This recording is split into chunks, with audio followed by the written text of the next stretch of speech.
presentation, the topic for today's presentation is warm-mix asphalt performance potential benefits and other parameters. So basically, we are at the right time to discuss about one of the most happening technologies in worldwide. So we are most aware of we all are aware of this hot-mix asphalt technology which is conventionally being used in India. So what is warm-mix? Warm-mix, as a small definition, I would like to put it as a group of technologies which allow a reduction in the temperatures at which the asphalt mixtures are produced and placed. Fundamentally, there is not a big difference between warm mix and hot mix, but yet warm mix is a technology where the temperatures are reduced by 30 degrees typically. It may go anywhere from 50 degrees or 60 even with warm mix asphalt. So, if you look at the history of warm mix asphalt, it has been developed basically as an eco-friendly material universally. In 1990,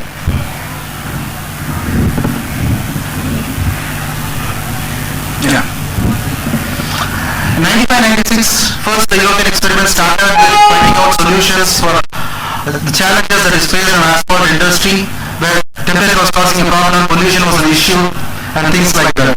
So once the technology was developed, the famous vessels started laying in around 97-99. NAPA undertook a study on that all over Europe. Then slowly the development happened in the US, where field trials started happening in the early 2000s. And then PMA technology was developed and adopted many of the countries in the US. More field trials happened, solutions came out, and performance were evaluated, and they were much far, in many cases, very equivalent and better compared to the HMA sections. There have been many conferences that have been happening all over the world on warm-mix asphalt technologies currently. People are getting enlightened on that. So we started this warm-mix asphalt technology started in around 2007-8. Proposal was put up to CROA on that. Laboratory evaluation started taking place.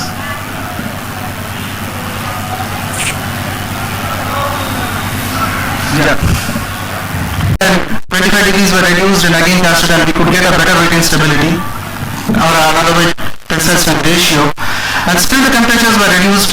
We have tried to reduce as much as possible and see how the results are being getting. So with even at 30-35 degree, we were able to achieve more than 86, around 86%.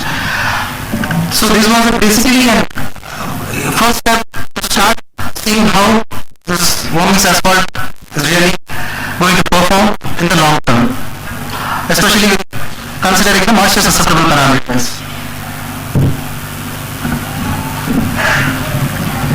Typically, this is a retained stability test, which again the Marshall stability taken after 24 hours, and the ratio has been checked out. The first one was CRB. This was for CRB 60. Even being a chemical additive and an amine product has excellent anti-stripping properties with a good addition in the presence of water.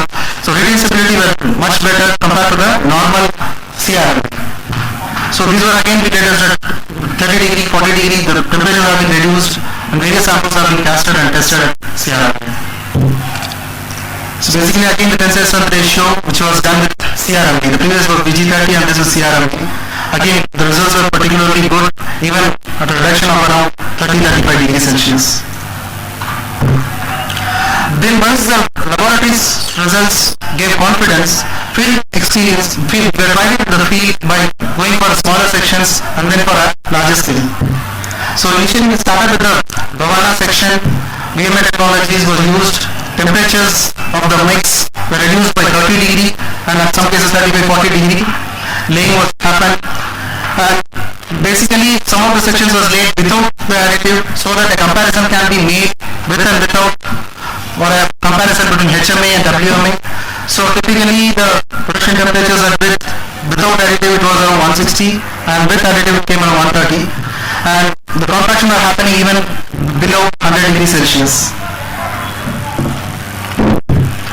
So these are some sections.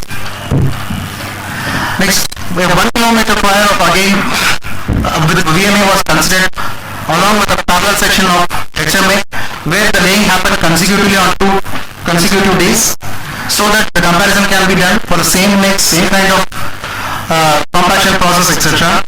So again here the temperature was reduced to 30 degree and the laying was done at a much lower temperature, and the results are obtained for the core where we try to see that what is the densities that we are getting. and even the mixers were tested at the laboratory at site where the coating and the anti-stripping properties were measured. And as a point of fact, since this gives a better workability, the number of passes which is being usually used to compact the layer were reduced. 1 or 2 passes were reduced, and check how the densities were by obtaining the core. And the performance monitoring was again done. Basically for the same on a year-by-year basis, the stretch was studied using various field evaluation methods such as Winkelmann beam and bump interpreter, and the cores were obtained for which the tests were carried out at CRI laboratory. So the BVD deflections, Winkelmann deflections were obtained after a year and after a couple of years. Since the two sections were laid consecutively, it was easy to obtain and compare both the things. For example, at controlled hot mix, you can see how the sections perform with the deflections. The deflections were more or less compared, were the same, equivalent, though the section was made at 30 to 40 degree less temperature.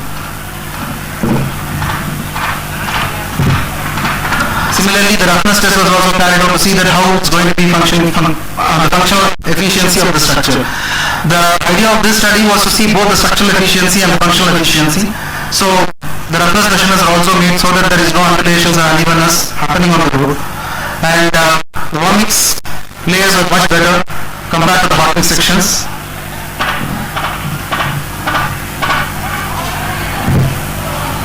The cores are also obtained from the same sections in both hot mix asphalt and from the warm mix asphalt, and the stabilities, everything were out from the core where it has been properly poured out, and the results also clearly indicate that they are much better. And resilient modulus test, which is again a performance based test where the material is subjected to cyclic loading and during a rest period.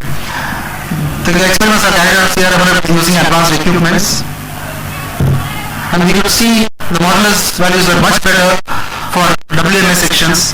Basically, the reason behind this better performance is, one thing is, due to a lower temperature, the bituminous mix is less aged, thereby the fatigue properties of the material has been considerably increased. The improvement in fatigue properties directly gave way for our increasing modulus value. Typically, static fit test was also carried out to see the impact, and the value is comparably good. And this typically an energy consumption chart was got worldwide what is the kind of emissions, or the kind of emissions are also calculated, and the energy that is being consumed in a hot mix asphalt versus a warm mix asphalt.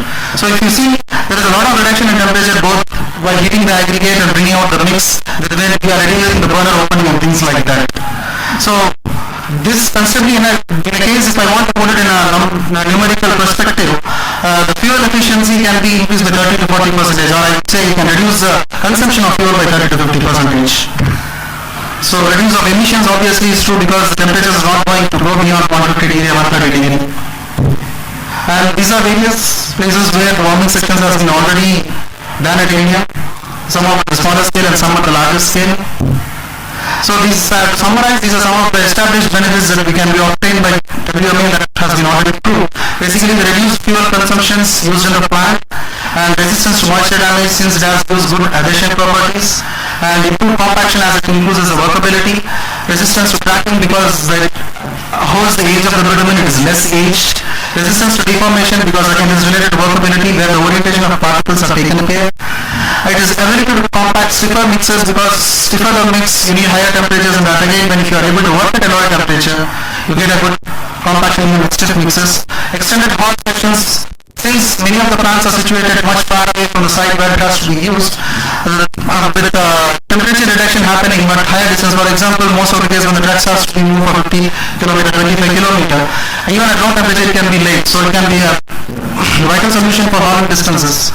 And reduce thermal segregation. As we are looking at a temperature which is more controlled, the segregation among the material is less. Thank you. Thank you. Thank you very much.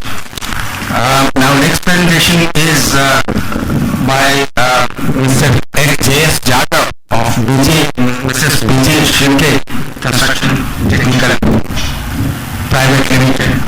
This presentation is on mechanization, operation, innovative techniques, practice for integrated complex project of multi-level flyover with river bridge and ROP.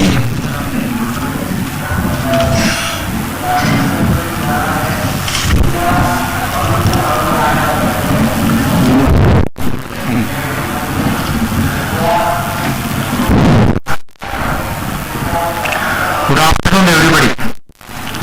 Respected dignitaries on the dais, Mr. Sinha sir, the chairperson, and the technocrats sitting in front of me, and the delegates coming all over India.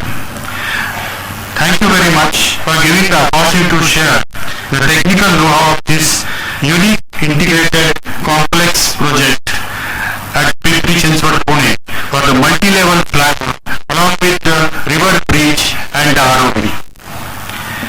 It is important to note here that from day one we have started the documentary of this film, documentary of this project, and this is only for the academic interest for the future generation. The Herculean efforts, dedications of last 30 months of my team, my organizations will be demonstrated in next 15 minutes. Work is worship.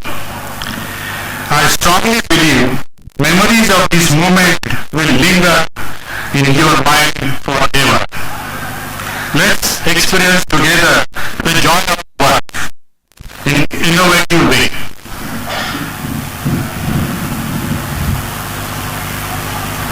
BG Shirke, our inspiration.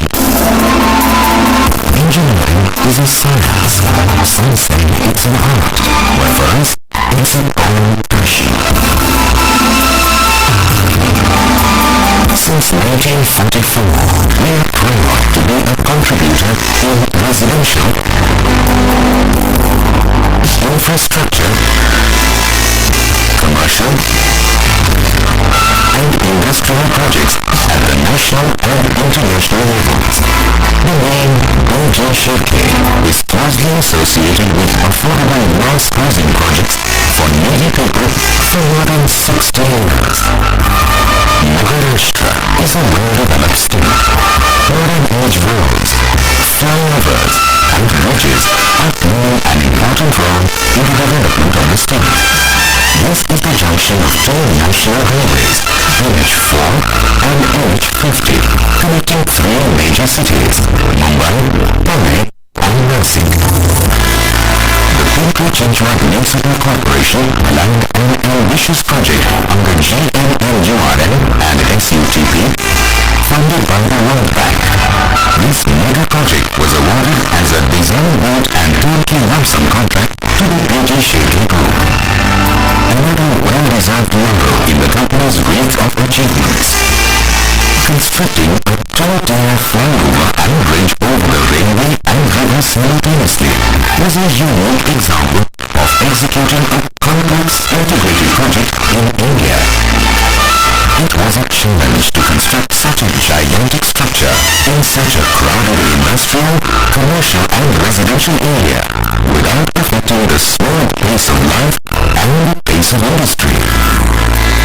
This is a project consisting of a multi-level flyover, along with bridges and roads built to international standards, completed successfully and now ready for handover.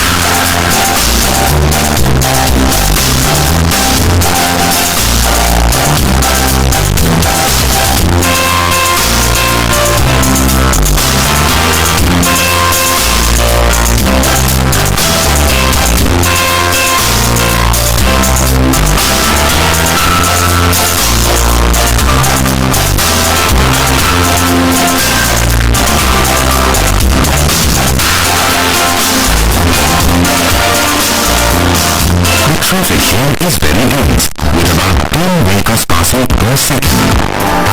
Diversion of traffic at various locations and at various stages was an inevitable part of the project. The goal was to achieve signal-free and hassle-free traffic for all the directions. The work schedule of the rail overbridge was to be designed as per the Railway Authority norms and approvals within a period of 6 months.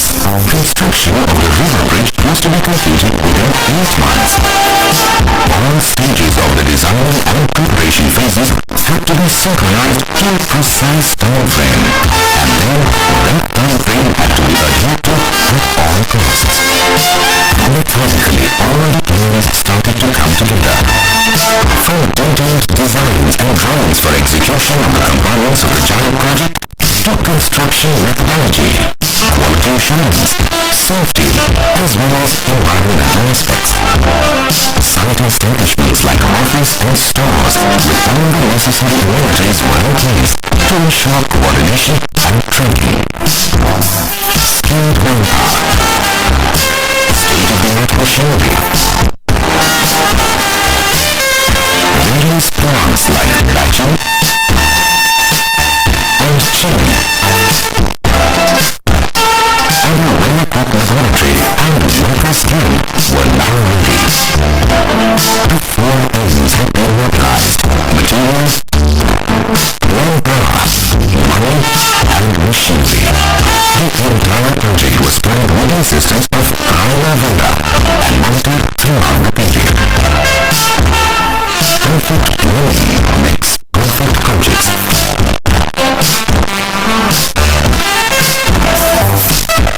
Every last detail about personnel and their responsibilities and reporting structures was divided and distributed into teams, 6 in number. Team 1 included second level flyover for 13 stands at the Pune end. Team 2 included the second level flyover of 13 stands at the Nasik end.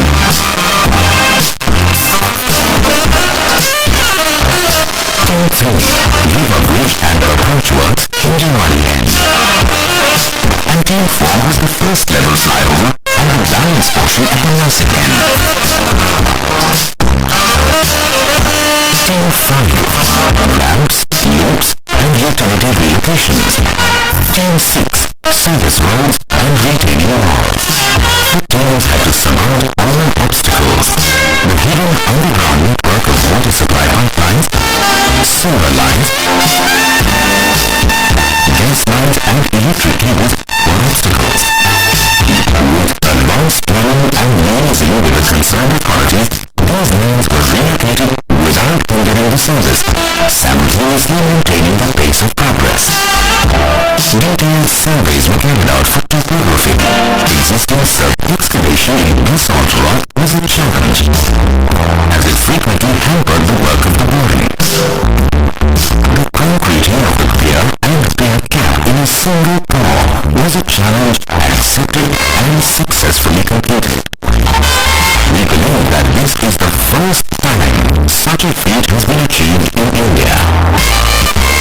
Now, we would like to highlight some of the challenges of this activity. Height of the pier, 20 meters. Sustainability of the framework. Continuous pouring. Controlling the heat of hydration. High precision micromanagement to ensure continuous supply of concrete. The framework for the starter was accurately aligned with respect to the GPS and global positioning system. The reinforcement fixing and tying were completed in stages of 4.8 meter height, progressively ensuring the safety of the workers and the stability of the reinforcement. Specialized watertight framework with module heights of 2.4, 1 and 0.8 meters were used to have a jointless finish. A working platform again ensured the safety of the workers and the stability of the reinforcement. A chilling plant was used to maintain the temperature of the concrete below 20 degrees Celsius at the time of pouring. The rate of pouring of the concrete was steadily maintained at 7 to 8 cubic meters per hour.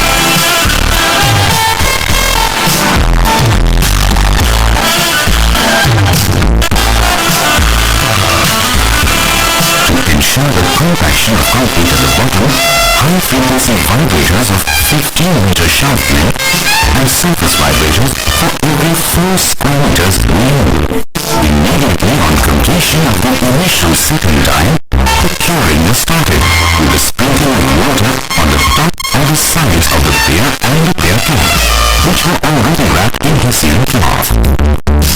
All quality control measures were scrupulously followed initial concreting stage to ensure the desired strength and firm finish of the concrete. 4 rock sets for box girders were deployed considering a casting cycle of 40 days. It was planned and designed to have the flexibility of using them for both first and second level flyovers. These were completed within 26 hours.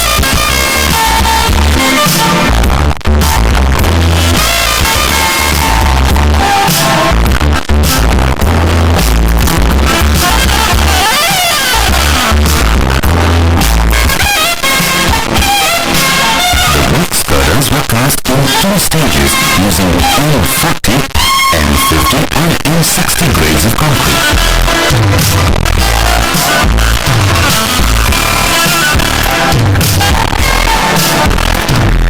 Stressing of 19 T15 strands was carried out on-site after achieving 7 days strength of concrete as per IRC norms.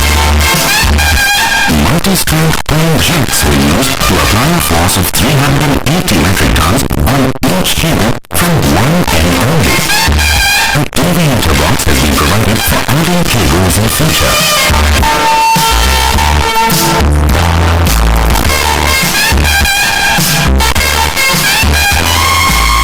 PTFE bearings with capacities of 250 metric tons to 450 metric tons are designed for free, fixed transfers on longitudinal guided movements.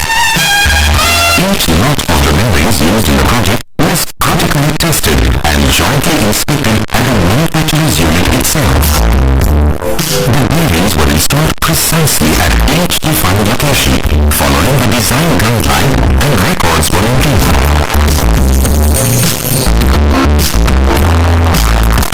Single-strip seam expansion joints of the international standards have been provided after every 3 spans. 2 minutes time, we have to start this. Following all the rules set by the railway authorities for the concreting of the substructure and the superstructure of the railway overbridge. Approvals from the railway authorities were obtained in a very short period into the art machinery. All scheduling and arrangement of 450-ton capacity cranes, including standby, were examined by the railway authorities prior to the approval of a mega block. On the busy Mumbai-Pune corridor, the traffic block permitted by the railway authorities was only 1 hour and 10 minutes per day, and that too for just 15 days.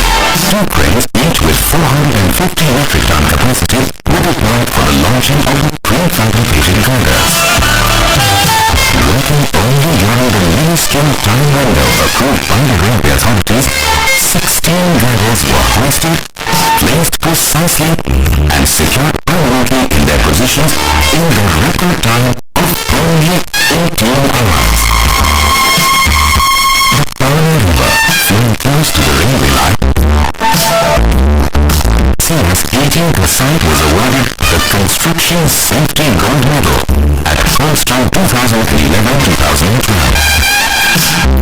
The lifestyle of the workers was maintained in a very hygienic manner through various awareness programs. Trees have been planted to other places so keep air pollution levels under control. Keeping in mind the academic value of documentation, it is completed with 0 accident. Architectural aspect. Construction of pier and pier cap in a single pour to have a jointless concrete appearance with grooves as an aesthetic feature. River bridge. Completion of the bridge in 8 months. Erection of the steel girders for the ring over bridge achieved in an incredible 18-hour time frame. Junction development with the most modern amenities. Railroad Structure Award for 2013 by the Builders Association of India, Pune Center. Thank you, sir. With this award, I think it was time for Mr. Jaju to close this. Having got the award, thank you very much. Now the next presentation is on semi-rigid pavements, sustainable directions to green roads by Mr. Andreas Koristovsky. I hope I have got got his name right, of German inventor, formulator and chief scientist Mrs. CCL International Limited, semi-rigid pavements, sustainable directions to green roads. Yes. How it is forward and backwards? This one is up and down. Up and down.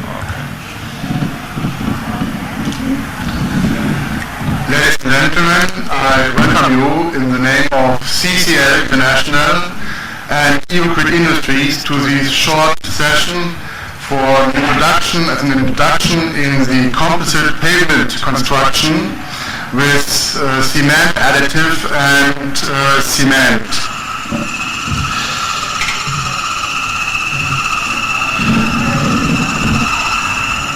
CCL International and Evocrit Industries work in India on the field of road construction and soil stabilization. We use for our work a cement additive called Evocrit. This cement additive modifies the cement hydration process, and in combination with cement we stabilize or transform natural soil into an existing road base for new road construction or rehabilitation work of existing roads.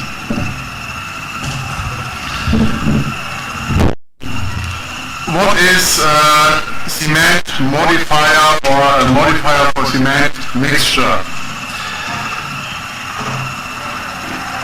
I said before, Evocrit changes the hydration process of cement.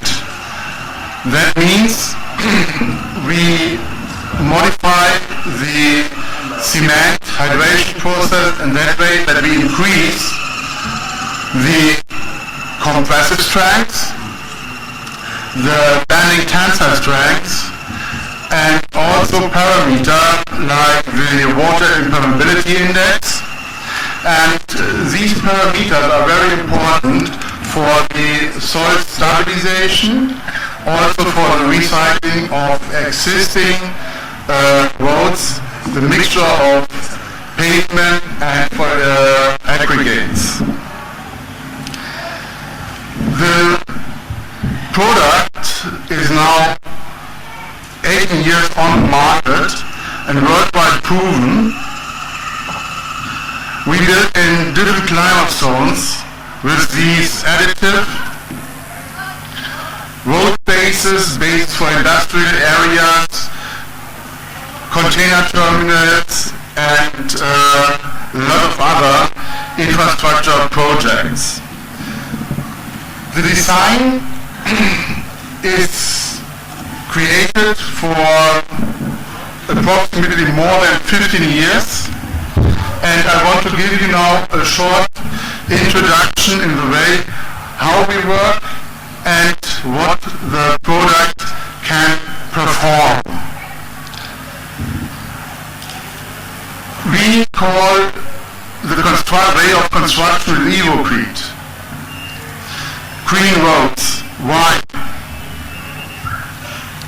The additive consists of 100% natural minerals.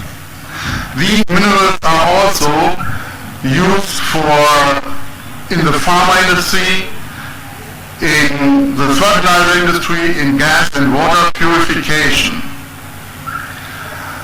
We don't use aggregates for the road construction. What we are using is the natural soil on site. That means we have a loss on transportation, a less of logistics. Our roads or road bases are 100% recyclable. And all these together gives us an advantage in the reduction of construction time and construction costs.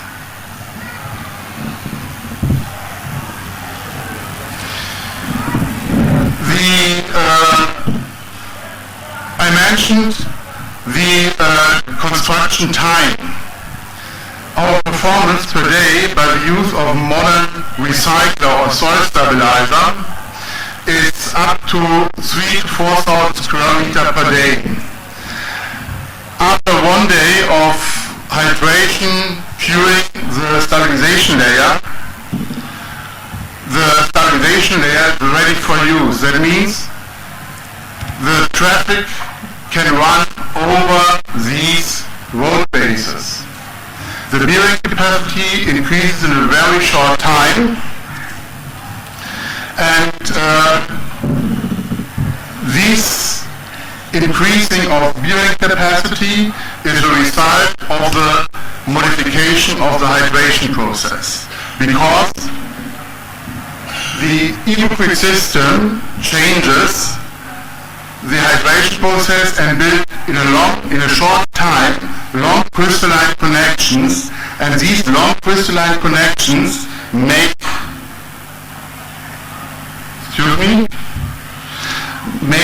the layer flexible, water impermeable, and we produce a higher banding tensile strength that is working against the cracking. That is also a reason why the layers are cost reductive, because we reduce the fear of cracking, so nearly the elimination of cracks by a soil stabilization with our additives.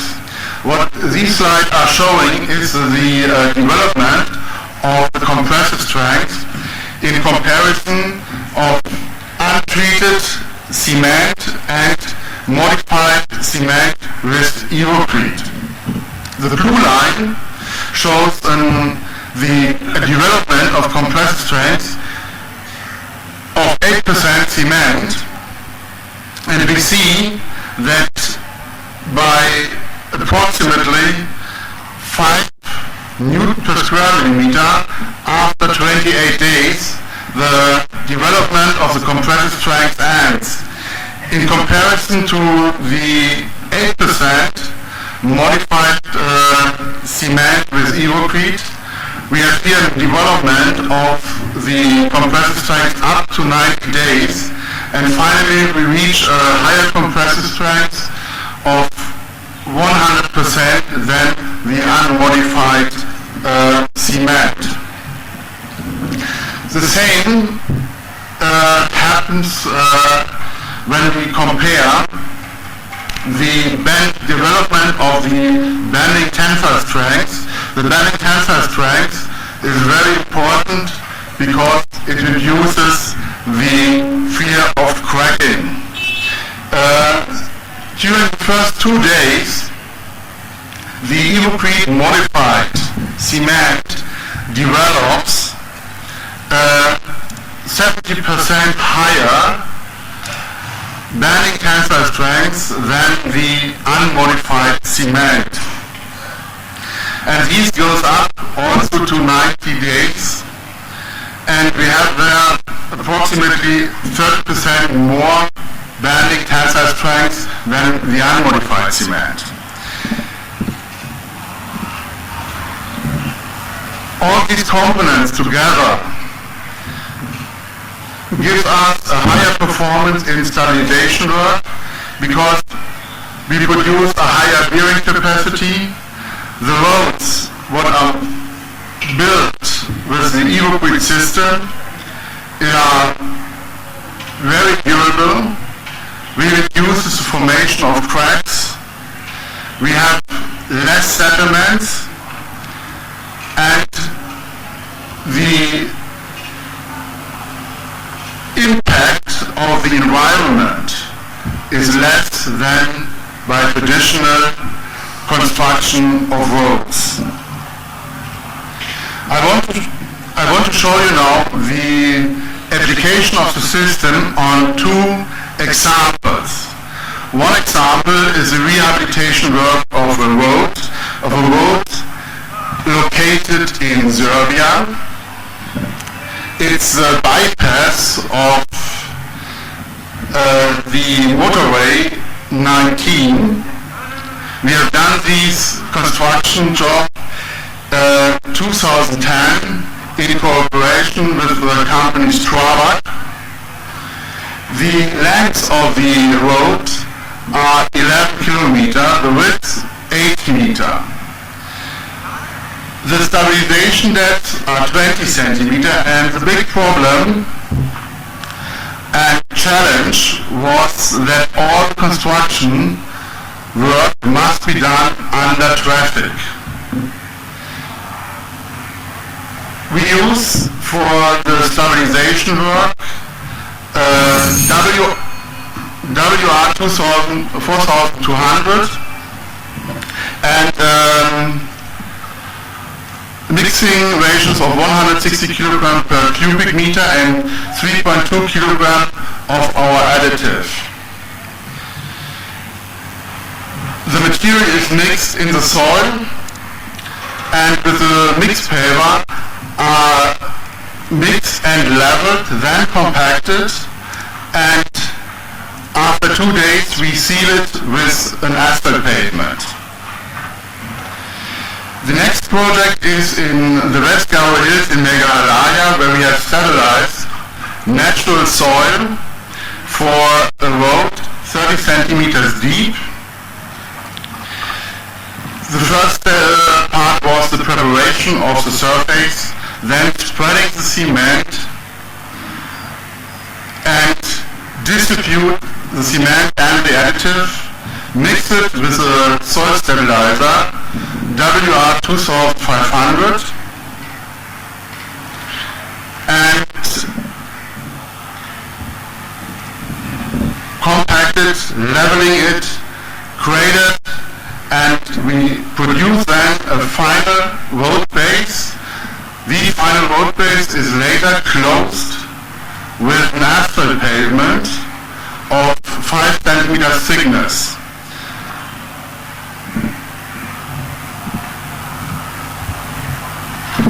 Thank you for your attention and interest. Thank you very much. Now, we have 2 more presentations, but very little time. I would request the presenters, if they could restrict it within 10 minutes. We have certain other programs lined up. We will not be able to take the floor intervention. I will pass on the slips to the organizers. They can contact the people, presenters themselves. Now, next presentation is on alloy reactive elastomeric terpolymers by Mr. Ashok Bansal of Mrs. DuPont Packaging and Industry Polymers.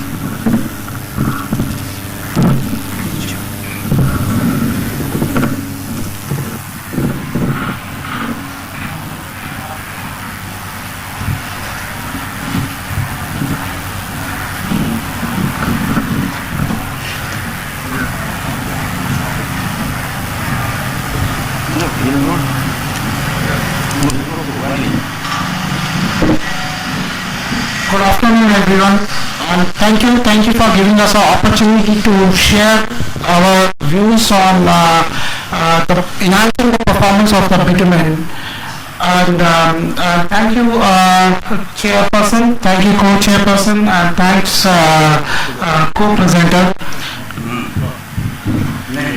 Today, over the 15 minutes, I will cover these 3 topics. One is the characterization of a binder, second, alveolar elastomeric, reactive elastomeric terpolymer, and the performance of alveolar, and the third are the projects in India and our experience in India.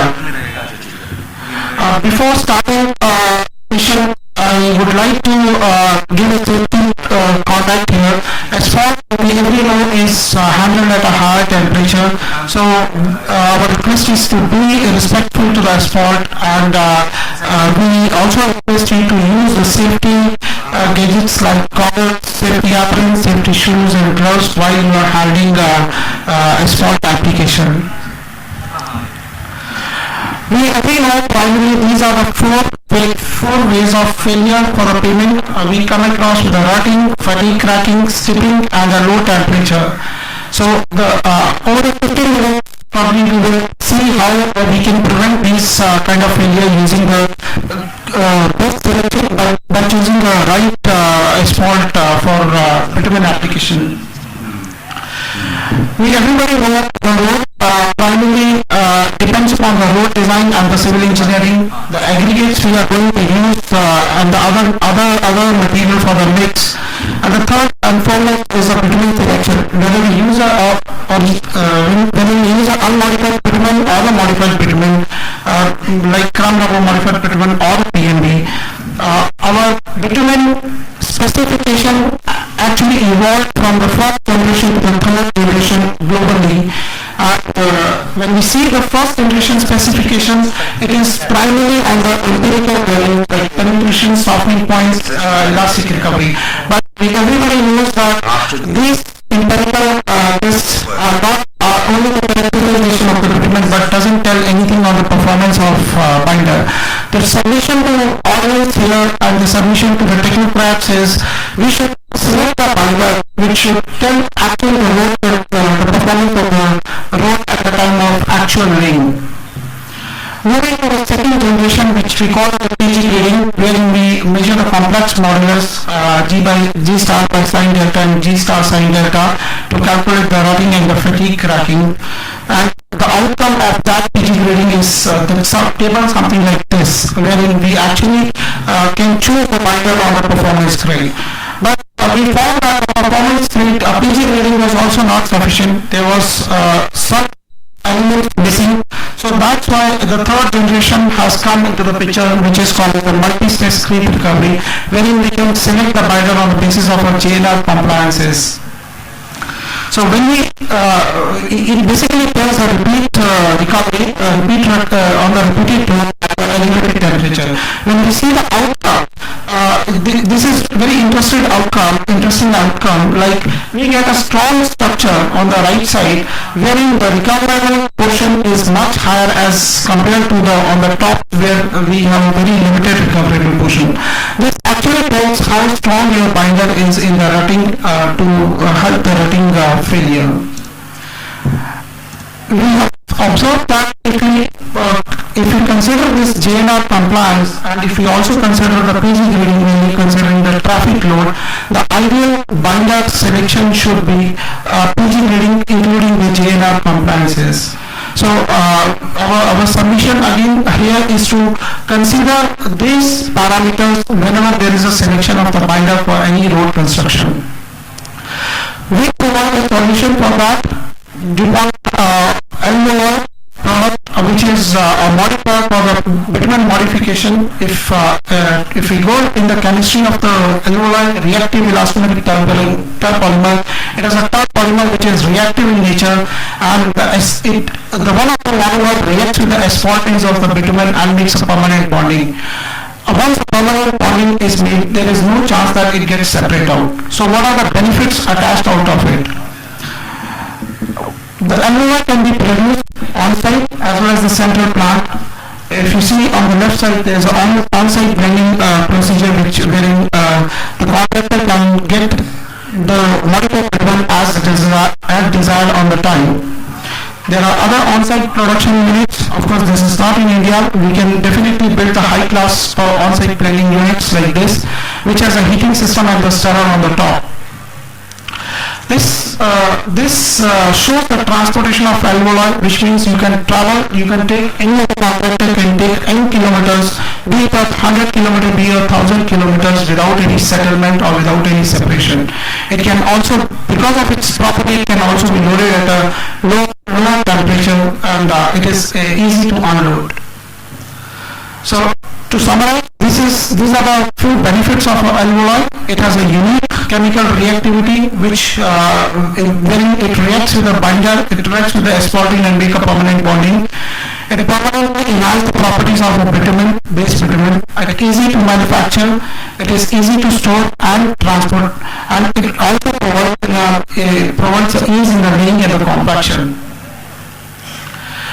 In addition to the multi-stage creep recovery, we also emphasize to use the performance evaluation test, something like this. For the rutting, you have a handle wheel test. For the fatigue, you have a bending wheel test. And for the stripping, you have a high performance test. And the selection of the binder and the aggregate mix should be evaluated on these types of machines. In the model session, I was listening to the session for the plastic waste, wherein I found that yes, the activities are there in India, but we need to accelerate those testing equipment so that we get better roads in India. There are several independence agency reports which are made on the different type of binders. This is done by the US Federal Highway, wherein they did performance evaluation using a hammer wheel test, and they found that out of a couple of binders, or modified or unmodified bitumen, Alvola was outstanding and as compared to the other binders. Similarly, this is a comparison which shows the difference in the PMB modified bitumen and the base bitumen as far as the hammer wheel tracking test is concerned. And we have ample of studies with us for all the types of performances. Of course, it can be shared with everybody. Coming to the projects in India, we have done projects across India, south, north, east, west. This is a list of a couple of the projects, and these are the photographs. We have done the project in Himalaya. We have also done the project in Shillong. Here we would like to thank our contractor who has trusted on us and given us a chance to demonstrate it. This is right 70 kilometers from here, Guwahati. That is Shillong bypass. This is another picture of a Shillong bypass. And this is the photograph of a Pune-Sholapur highway, which is constructed in central India with a moderate temperature. This is again the east part, that is the Ranchi-Hazari Park. This is again this is a Ringas-Sikar highway, which is in a hot temperature. Again, another project in a hot temperature. So if you see overall, the Alvola RET is a solution for rutting, fatigue, stripping, and cold cracking. This is the general takeaways. These are certain takeaways. Generally, the selection of a bitumen should be on a third generation specification. We emphasize more on the performance test and request all the contractors and the technocrats here, whenever they want to evaluate, please evaluate on the performance test. And we also request to have an improved testing infrastructure in India to get a better roads. Some of the takeaways for Alvola modified bitumen increase the durability and longevity of the road. It is economical and easy to produce. We have done across 2,000 kilometers of the national and the state highways in India across all the regions. Place covers all the temperature like this. We have a presence globally, and thank you everyone, and if any questions are there, you can reach out to me. Thank you very much. Now I have an announcement to make. We have two more presentations remaining. I stand corrected.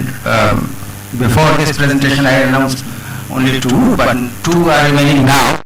Right now we will take up the expert talk because the experts have to leave and catch a flight. So I invite Mr. Dachi Ku for the expert talk on mobile maintenance management system. And Mr. Dachi Ku,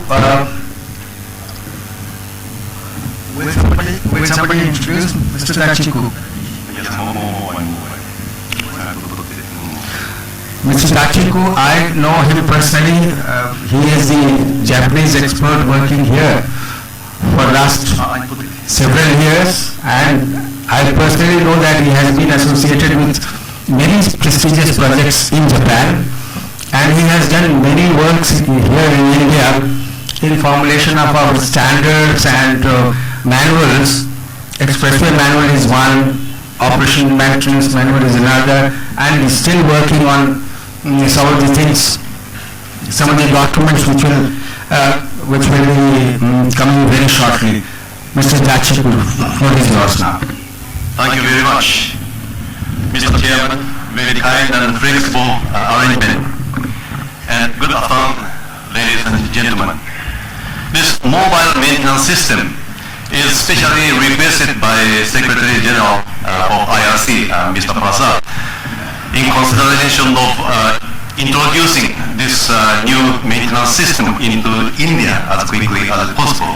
So I'd like to introduce this mobile maintenance system. Basic maintenance objectives, as you very well know that. And it is stated like this: roads are fiercely consumptive property unless maintained efficiently. Postponement of today's expenditure is connected to tomorrow's far greater expenditure. This paragraph is from a report of the Committee on Highway Maintenance, commonly known as the Marshall Report, and often called the Bible of road maintenance, clearly underlying the importance of maintenance. But how to do it efficiently? Here we have concept of preventive maintenance for efficiency. Preventive maintenance realizes the planned strategy of cost-effective treatments, hence attaining the minimum life cycle cost of the road asset. But how can we implement preventive maintenance? Here, by selecting optimal intervention, treatment times and execution time, and by planned interventions, both machinery and materials. There are three important components of preventive maintenance. The first one is by detecting an early symptom of deterioration. This is done by inspection using mobile and non-destructive devices. Second component is analyzing the cause and deterioration process. This is connected with assessment of inspection result. And finally, find an optimal treatment and execution time. This is selection and execution of optimal treatment. I want to introduce how we do it. This is inspection using mobile and non-destructive devices. Patrolling car, very basic inspection tool, and bridge inspection vehicle, road property catchers, and slope inspection, retaining wall, pavement, concrete structures, underground, and very versatile inspection tool, very small, but versatile is inspection hammer and crack measures. And assessment of inspection result. Inspection results have to be assessed, evaluated in those categories like AA, immediate action, A, repairs, B, routine attention, and C, detailed inspections. Then selection and execution of optimal treatment, considering defect level, design conditions, and change of deterioration conditions. Then we evaluate whether it is required the functional or strengthening repairs. Functional is just changing alteration of some part of the structure. Structure treatment, you have to change entire structure so that to bear the larger traffic loss or some other different circumstances. Then we can find treatment method, but before that we have to carry out the comparison of cost and workability considering the location of the place. So we use for the pavement, spot replacement, and mill and overlay, outer cable attached to strengthen the girders, slab and the light to strengthen the bridge deck, and slope protections. And to carry out these repairs, we need traffic regulations. This is the process of preventive maintenance. Inspection, run patrol, pavement, bridge slope, then assessment from E, emergency, to AA to BC, and decision making, emergency repair works and specialized inspection, then selection of optimal repair and time, then execution.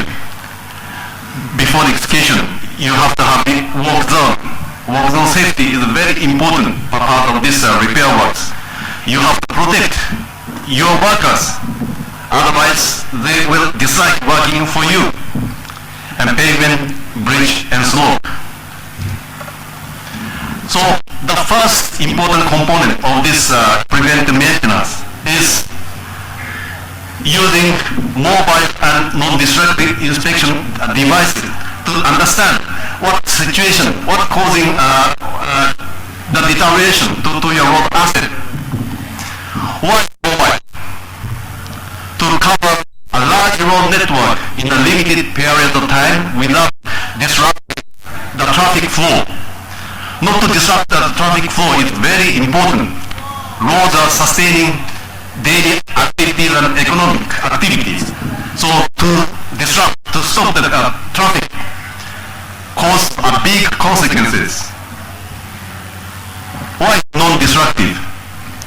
To inspect roads without inflicting damage to roads. If you further damage your road structure for the inspection purpose, it's out of question. The first non-destructive mobile inspection device is pavement surface properties surveyors.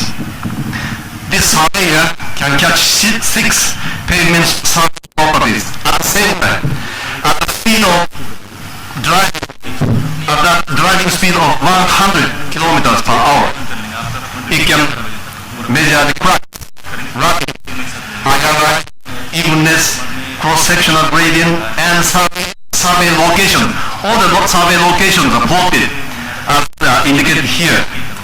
The level of IRI and locations are well known, and this map is automatically printed out. The second is pavement surface skid resistance surveyors. One of the presenters introduced one of these skid resistance surveyors. This is also very important to make your road much safer. Next one is compact IRI surveyors. If the IRI is the dominant controller of maintenance or repairs, this one, IRI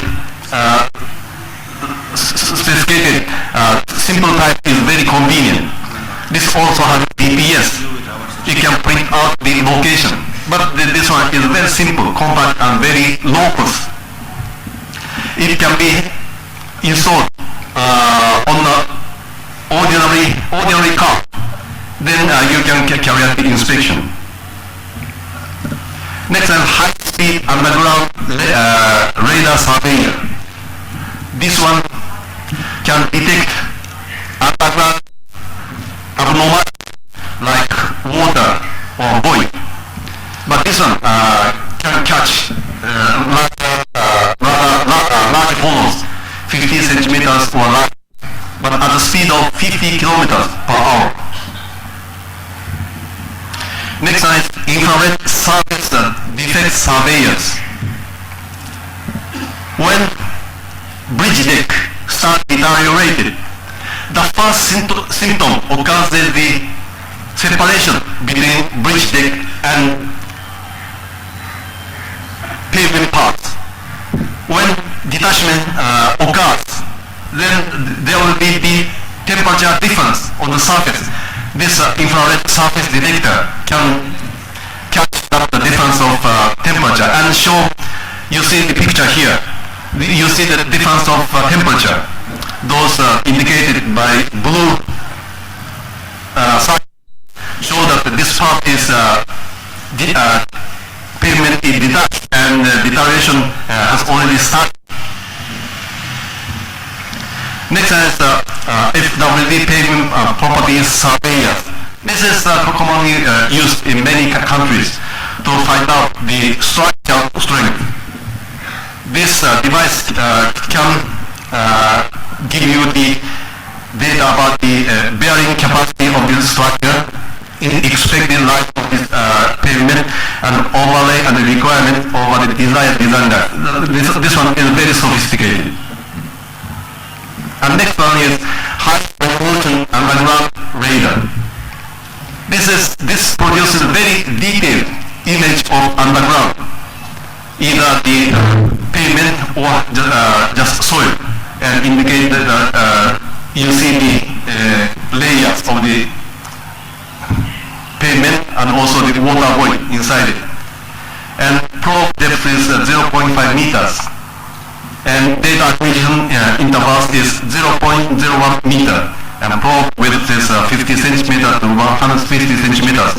And maximum probe velocity is 5 kilometers per hour. Next one is high definition camera panel lining surveyors. It's very difficult to check cracks or any defects on the surface of tunnel lining. This one can catch and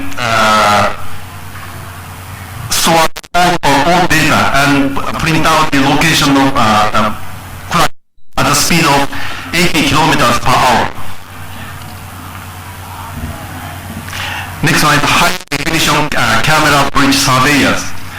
When the bridge deck is located rather high place, it's very difficult to check the cracks and deterioration condition of the bottom side of bridge deck.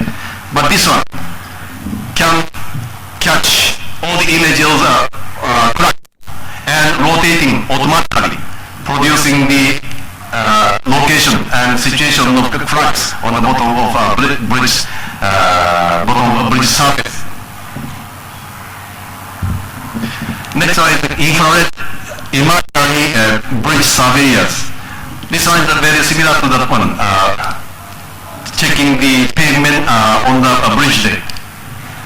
That data camera can catch the cracks and some defect on the surface, but this one can detect the defect inside the structure. If there is any lamination or spalling, then temperature changes on the surface of the concrete. This infrared imaginary surveyor can catch that difference. And you see this picture, those shown in red color shows there are some defect like delamination, detachment of the surface layer. Next is ultrasonic concrete prober. If you want to know more detailed condition of concrete members, you have to use this ultrasonic prober. It's just like the medical instrument checking your body to see the inside of your body. This ultrasonic testing and detect the flaws like crack and void inside concrete or steel members using ultrasonic. This is also very important when you want to know the detailed condition of the structure members. This one is electromagnetic wave radar. This one uses two emitters, two receivers, making possible to check the location of reinforcement bars three-dimensionally. So you know the depth of the cover, also the alignment of reinforcement by using this device. Weight of the main unit is 4.9 kilograms. Next one is the X-ray surveyors. By using X-rays, then you can detect the damage level of concrete itself.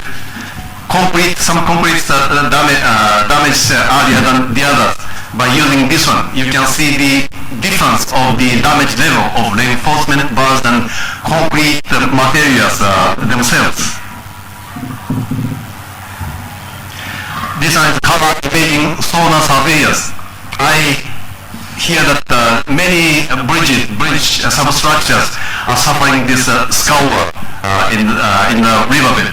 This one can check the level of scour by showing the image shown on the right this slide. Next slide, mobile bridge inspection one.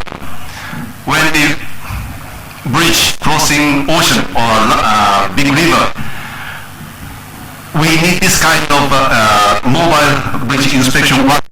There are two types. The left one is side section. Side section is inspected by slide. This one up and down and go and back. The right side one is under surface section. Under surface section is inspected. This kind of mobile wagon. The shape of the pier is Y-shaped. So when it crosses the pier section, it's rotated to the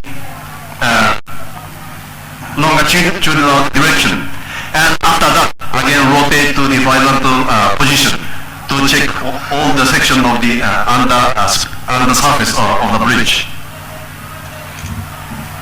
These are the bridge inspection vehicles. This corridor type. In Japan, many bridges have a very tall noise barriers. That even though this corridor type can go up and down to see the condition of lower surface of the bridge. This bucket type is very common. And corridor type is also used for the bridge which has very long overhang section.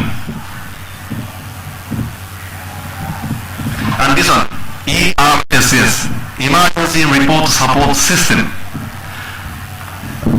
To checking and reporting if there is a big time lag between them. Sometimes it may involve big accident, but this one is reporting immediately, taking action at the same time.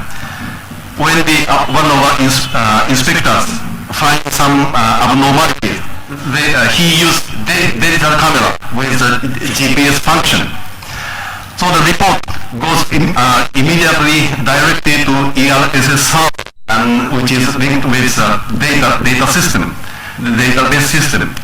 And report is automatically generated and added to the statistics analysis. At the same time, it goes through internet to our response team. When it is decision that immediate response is necessary, then our control office ordered our maintenance team to go rush to the spot and repair it. Finally, this is maintenance inspection companies in India. Maintenance involves a lot of sophisticated inspection, mobile and non-destructive devices. But one set of those devices can cover 500 kilometers, 1,000 kilometers, and inspection period is once or twice a year. So it's not necessary for all the concessionaires or for all the PW own this kind of set of inspection devices. What we need is some intelligent company or consultant which own those devices and give the maintenance know-how to the potential customers like MORTH, NHI, State PWD, concessionaires and road companies. Especially this maintenance work, inspection, requires very deep understanding of disruptive mechanism and also the symptom connected with the cause and optimal treatment. This part requires a lot of accumulation of know-how and experience. So this kind of company accumulate those know-how and can provide service to those potential customers. I feel that at least one company in one state is necessary in India right now. Thank you very much.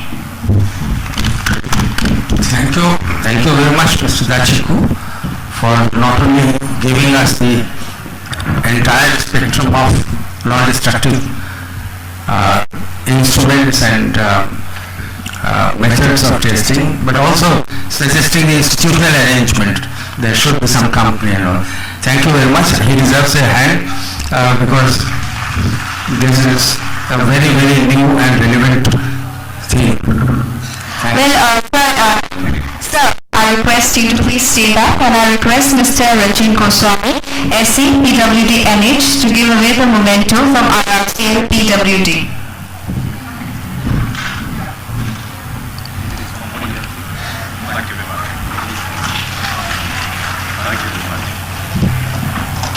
Thank you, Mr. Rajin Goswami, NHPWD SC. And now we will start with our presentation, two more presentations that are left. Now we will continue with our session on technical presentations by various presenters. We already had 6 and a couple of them are remaining. So the next presenter with whom I missed was designing hill road alternatives using MX road. This will be by Messrs. Bentley Systems, and presenter will be Mr. Somen Pradhan. Mr. Somen Pradhan, please, from Messrs. Bentley Systems India Private Limited.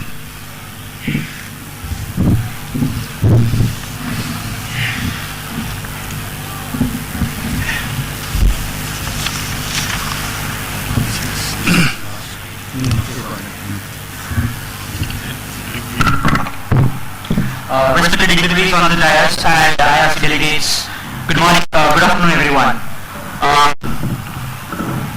So today my topic of presentation here is designing hill roads using MX road.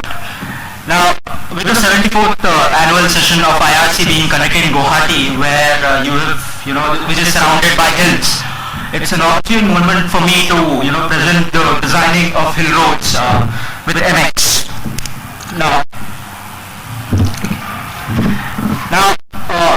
we will start off, give a brief about what Bentley does. Bentley is a infrastructure software solutions company, and for the past 25 years, we have been providing solutions for infrastructure companies. And MX is there for nearly 4 decades, and it's a well-known software used in majorly all the consultants, even in some of the PWDs within India. And so let's quickly jump on to the topic, which is the hill road design. So I'll be basically covering 3 points, wherein first I'll briefly discuss on what are the hill road design challenges we have, and how in the new Bentley technology of open roads, which is a part of X, these can be solved, and what are the benefits that the users get using these technology. So coming to the hill road design challenges. Now, everybody knows, the terrain which is there for hill roads is very steep, with the survey becoming very difficult. Where to start off with, the survey is a very difficult part. But we have the tools wherein we have the Google Earth integration, wherein the users can use that for their preliminary design. They can capture those images of their area where they are planning the roads and use that for their terrain models. Then the design standards, checking design standards and maintaining those across the hills is again one more challenge. And remembering those standards every time you do the design can be a very difficult task for an engineer. So that those design challenges, how you can solve those within the open roads technology, we'll be seeing that as well. Then we have the obligatory point.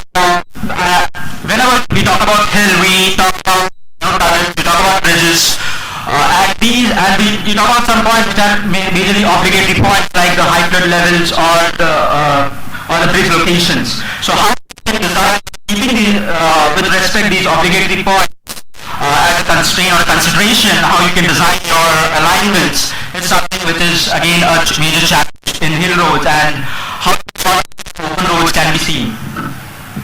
Then when you are designing any road, you have a lot of changes. So it's an iterative process wherein it goes for review and checking, and then you have a lot of type changes. And how each and every time you change your design, your quantities vary, your drawings vary.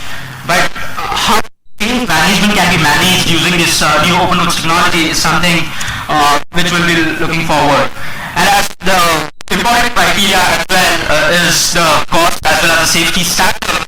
And that is something which is the crux of the matter, where we'll see how to probably optimize quantities and the cost based on that, and use the open roads technology for road design. So I'll show you a small video. Before that, the workflow of the video is something like this, wherein we capture data from the Google Earth. So there is a direct integration with the Google Earth. So we can capture the data from Google Earth and use it for a preliminary design. Do a terrain appreciation, essentially define where are your high points, where are your low points, what are the flow arrows, how the water will flow when you're seeing that terrain, and then how you can do your vertical designs using horizontal vertical designs using the open roads technology. And then cross sections is something which is very important whenever you are talking about costs and road. So that is something which we'll be looking as well.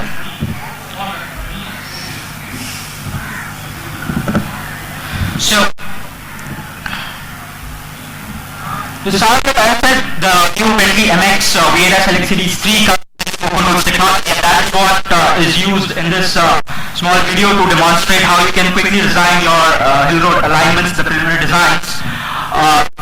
So this is the location which we are which is in Google Earth we are trying to capture.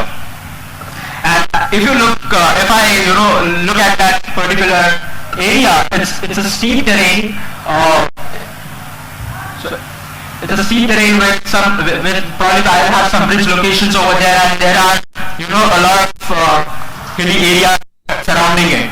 Now, before starting from alignment, appreciating the terrain is something which is very important, and for that we have got the open roads technology provides tools for appreciating that. So in this case, like if you see, I want the variation of height with whole terrain model, and that is where these tools help, wherein you can see from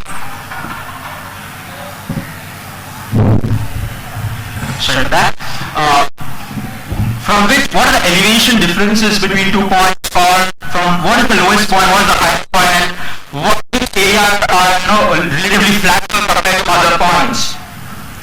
So the terrain appreciation is something which you can do, and then of course you go for your contour creations. And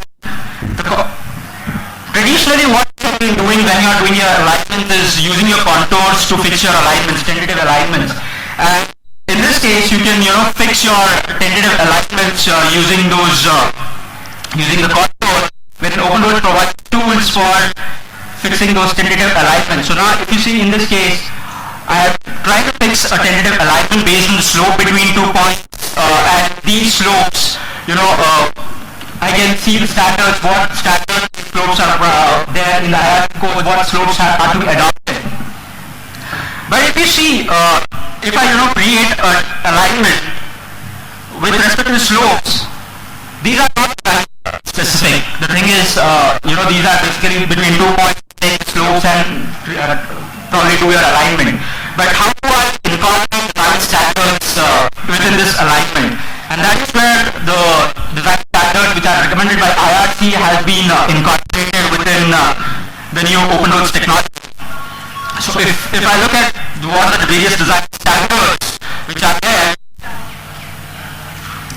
so here you can see right from IRC SP48 for the hill, that's the hill road manual, to IRC SP20 and IRC 73 and 38 for your alignment designs.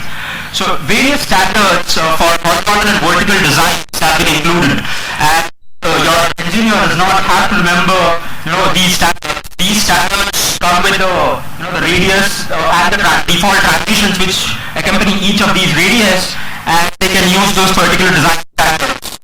Another beauty of these design standards is, whenever you are doing your alignment based on the design standards, if at any point you are not following the design standard, your curve radius is less than that of the minimum radius, or on the screen toolbar where you can type on your values, what radius of the curves or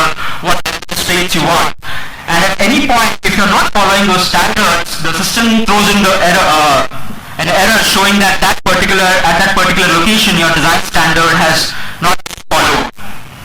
So in this case, if you see, this is that location wherein I've not followed the design standard because I've provided the radius less than which is required, which is required for the particular design speed. So in here I can change that design standards, and already what happens is the default transitions associated with that standards also get applied. And also your warnings will be shown if at any particular locations you're not following your tangent lengths. Then your warnings also will be shown by the software itself. So that's something which users can use. And then the next thing which is very important to design your constructor is design for vertical alignment. And this is where this new open roads technology has become much more flexible, wherein for a single horizontal, the users can use multiple vertical alignments. So you can create your vertical alignments as well as your cross sections. Now cross sections is something which are very important whenever, as I said, whenever you are doing your alignment design. Now in this case, whenever you talk about hill road, we can think of 2-3 cross sections, essentially tunnel or bridge, or maybe a simple single lane road or a 2-lane road. And assigning these at each and every location becomes a difficult task. So if you can merge all three and create a cross section template, essentially what the software will do is based on your profile, it can set this is a rule based template. It can pick up the template to be applied at a particular location based on your profile, the elevation differences, and it can create your road alignment over there. So if you just see this model, this is a rule based model, and as I move my ground, see that if beyond a particular height I like a retaining wall, or beyond a particular height I want a bridge concrete to be placed, or if it's in the cut above a particular height I want to apply a tunnel template over there. So that's something these rule-based templates provide to users. And then based on this you get your quantities, component quantities. So each and every component, say you have road curves or road crash barriers, for each and every component you can get the quantity as well, and also the reports, the detailed report as well. So the quantities compared, and the design management is something which I was talking about, where as and when you change, any of your design is changing, wherein you are changing your horizontal and vertical, the cross section as well at that particular location change. So that's the advantage, because system is remaining, the software is remembering what exactly it needs to do if there is a design change. You have to close it. So you can see your reports as well. So quickly, if I just look at what are the different deliverables which it can provide, cross-section drawings, the reports, as well as your drawing format, the PDFs, and the 3D model. So, lot of those days when you do with just the cross-section and long sections, I think the new buzzword is the 3D information modeling, and that's what Open Roads provides with this new MX Select Series 3. So, thank you, and for more information you can visit our stall. It's in hall number 1. Thank you, Mr. Pradhan. Thank you. And now with this, we come to the last presentation, which is on the subject evolution of EQR TMT rebar as a suitable construction material, particularly for seismic zones in India. The presenter will be Shri Vikas Goel from Mrs. Shan Steel Limited.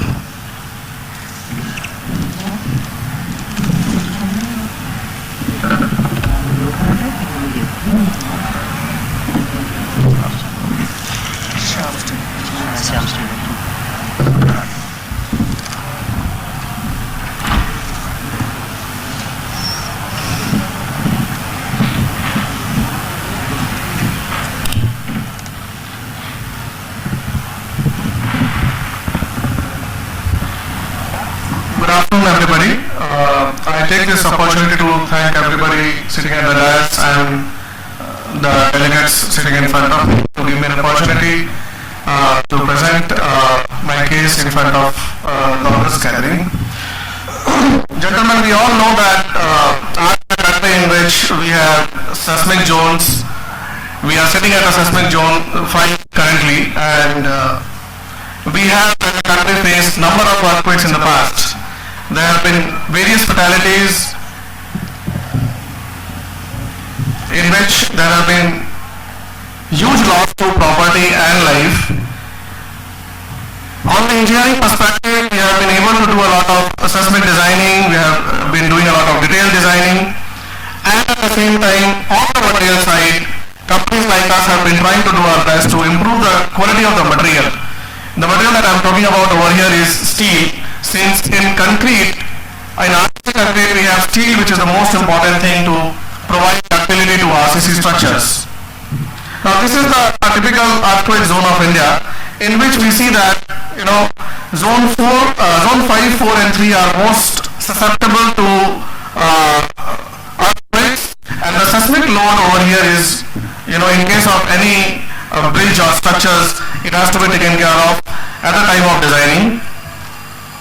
Now we all know what the earthquake, it happens because of two tectonic plates, brushing against each other and then leading to a lot of energy release from the epicenter.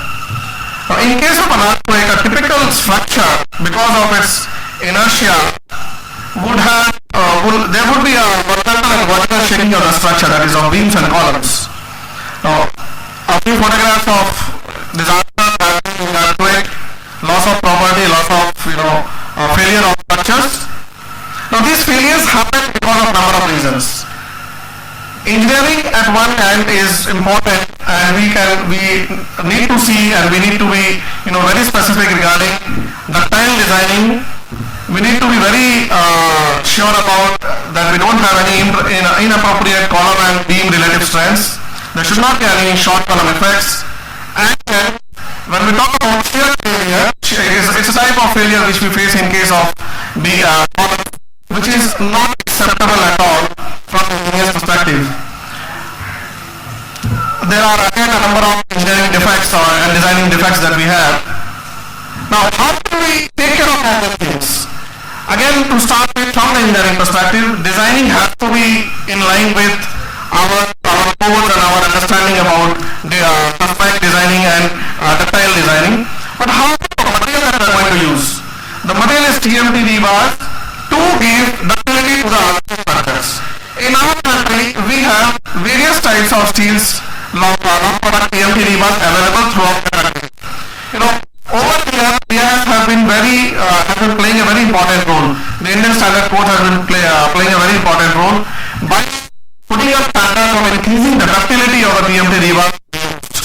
Recently, they have introduced, around 2 years back, they have introduced a D grade in FE500.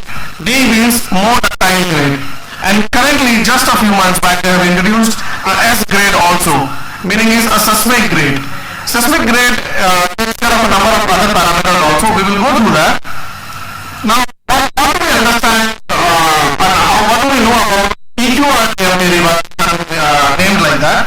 Now, in order to make our structures, in order to make our designs more seismic friendly, we need to reduce the structure's weight so that the dead load of the structure in itself is low, and that the structure should be able to absorb a lot of energy which is released at the time of an earthquake. Now, we as Kaziranga have been able to develop this product with the help of Jadavpur University, in which we have taken care of a number of parameters to make it more ductile than it is available in the country right now. Now, what are the desirable characteristics that we want to have in a TMT rebar to be used in seismic zones? We want it to have no internal stress, that is, it should be able to withstand a lot of external stress, and the UDS by YS ratio of the material should be more than 1.20. Ideally, we look at a ratio of around 1.25 to 1.30, and the elongation of the material should be much more higher than 20%. We look at an ideal elongation of around 25%.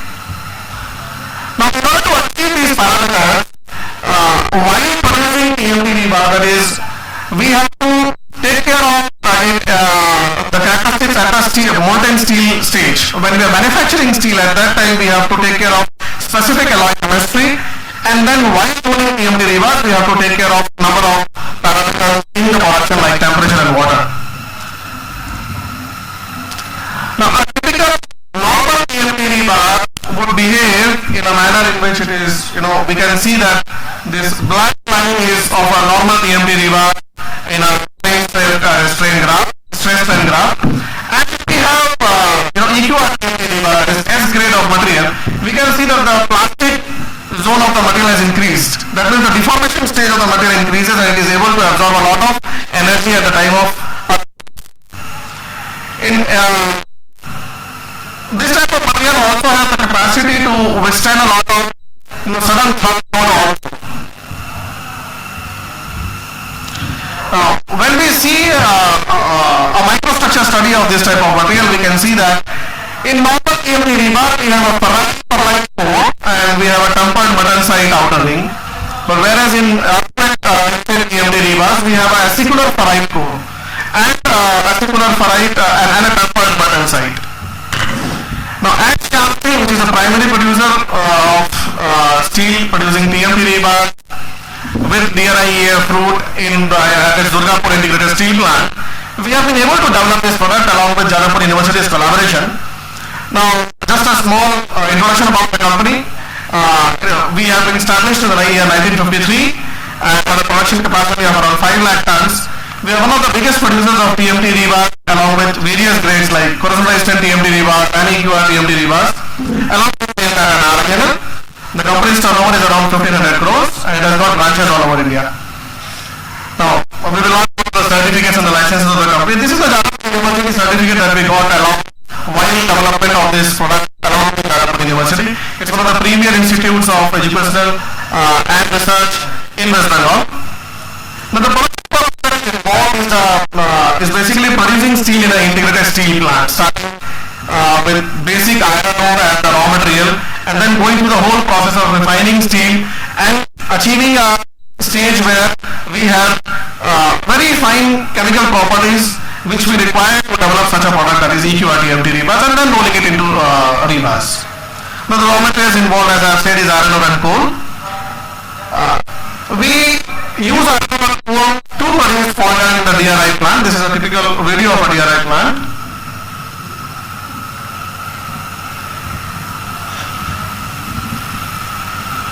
And this sponge is then charged with electric arc furnace to make molten steel and refined steel over here and add the requisite chemical properties required to produce resistant TMT rebars. Now in the electric arc furnace we go through a number of processes to make it refined, and then this refined steel is used to make billets by transferring into the billet caster. Then these billets are rolled into TMT rebar at the rolling mill stage. Over it is very important that if we need to produce consistent quality of TMT rebars for a spring zone more primarily, then you need a completely automatic plant. A video of the rolling mill.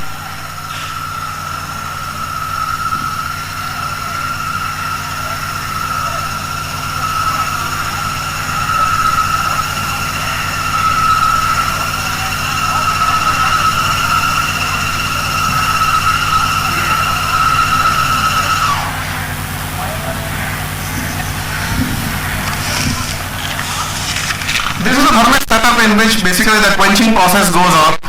Talk about the controlling parameter of temperature and water. Over here in this patented technology from Germany, we have to take care of a number of things so that we can achieve the desired physical properties. The Thermex plant. Now, while the production process of TMT rebars, the hot steel which is getting rolled, it goes through a number of phases. Microstructure of steel changes at various stages, and the final stage that we achieve is acicular ferrite and tempered button side ring.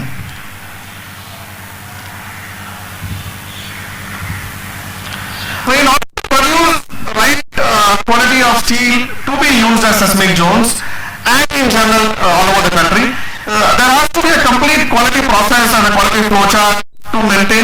consistency in the quality. In our country we have a number of steel producers, but the basic problems are known to all of us. And currently we use a number of laboratory equipments. The physical laboratory and the chemical laboratory has been shown here. As I said about the S grade of steel which has got introduced in our BIS codes recently, it talks about every 500 grade of S grade of steel as the 0.2 proof stress to be 500, and at the same time the minimum 0.2 proof stress, and at the same time the maximum limit has also been designed, and it has been mentioned that it has to be not more than 625, and then the by bias ratio has to be minimum of 1.25. The elongation has to be minimum of 18% and the total elongation has to be minimum of 8%. This is a new grade of steel which has been introduced. No one has come up with these grades lifetime yet, but the primary producers in the country like Tata and Shyam Steel have been able to achieve these standards with continuous research in-house, and we have been able to produce this steel. The BIS license is due, and in due course we will be getting it. The chemical properties are as same as Fe500D grade. The carbon has to be limited to 0.25, sulfur and phosphorus to 0.040. The applications of EQ and EMP rebars is in all aspect zones of at least 4, 5 and 3. Gentlemen, thank you so much for this patient hearing, and finally I will request this gathering of IRC to consider a new code and in its specifications to allow primary producers to be of an important vendor to your projects throughout the country. Thank you. Thank you, Mr. Goel, for having a nice presentation on earthquake resistant ductile bars. Our whole ductility is on test for we are sitting here for last so many hours. So I don't know if there are some interventions from floor. There is one request I have received. Now it is open for floor intervention. The request I have received, I don't know whether the presenter is here or he has gone, is from Mr. S.K. Mehta. Is he there? Mr. S.K. Mehta? He isn't there, so I will pass it on to IRC. If there are other interventions,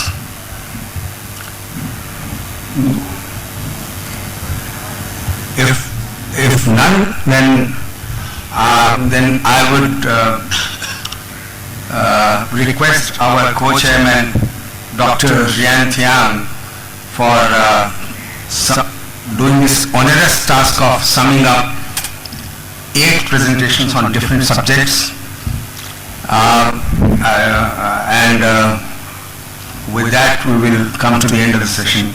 So the co-chairman, kindly, if you want to list these are the lists.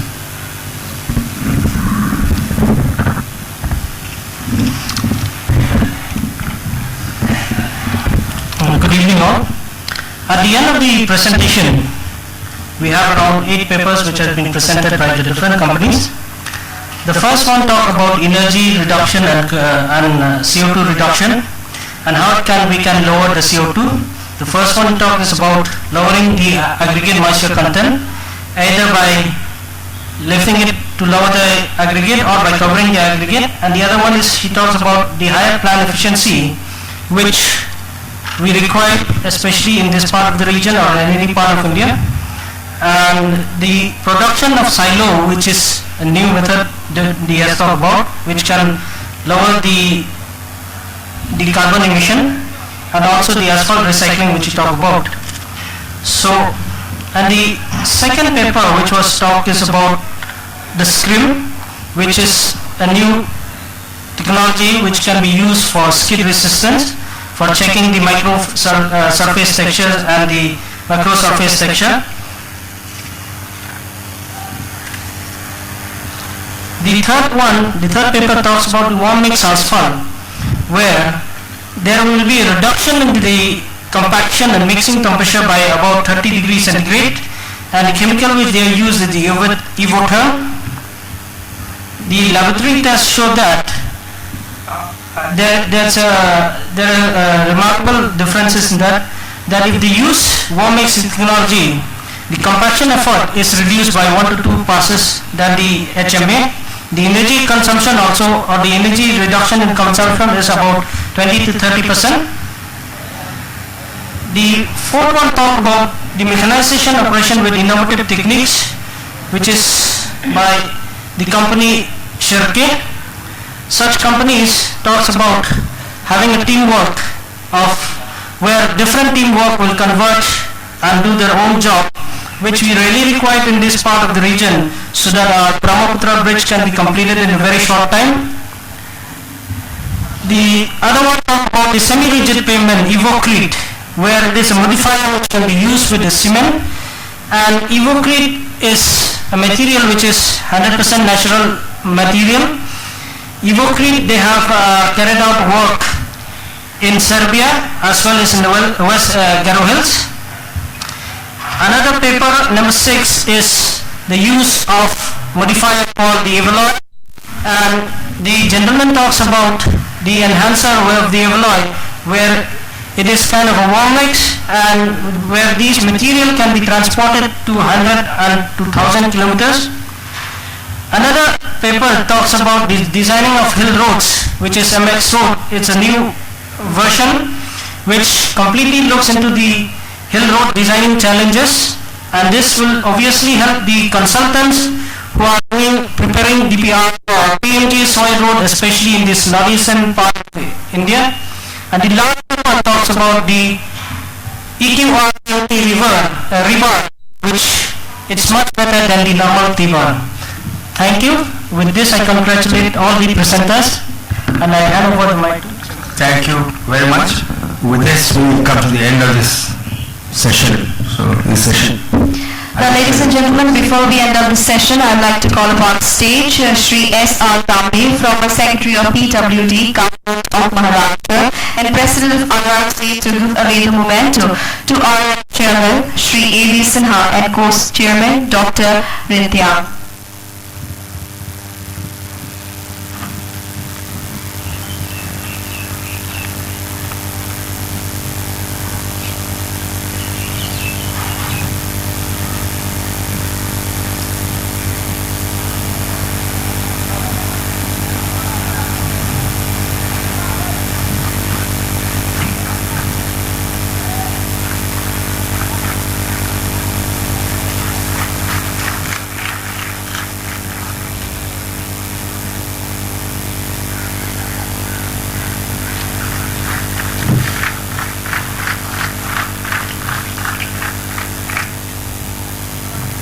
Thank you, S.R. Tambiji. Now I request Ranjit Goswami, NHPWDSC, to give away the memento to all our presenters out here. First of all, Mr. Rolf Jenny.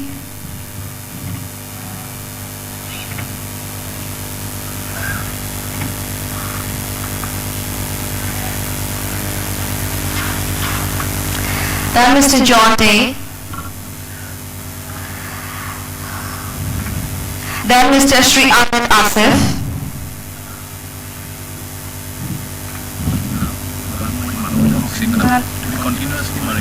Okay. To Mr. J.S. Jadhav.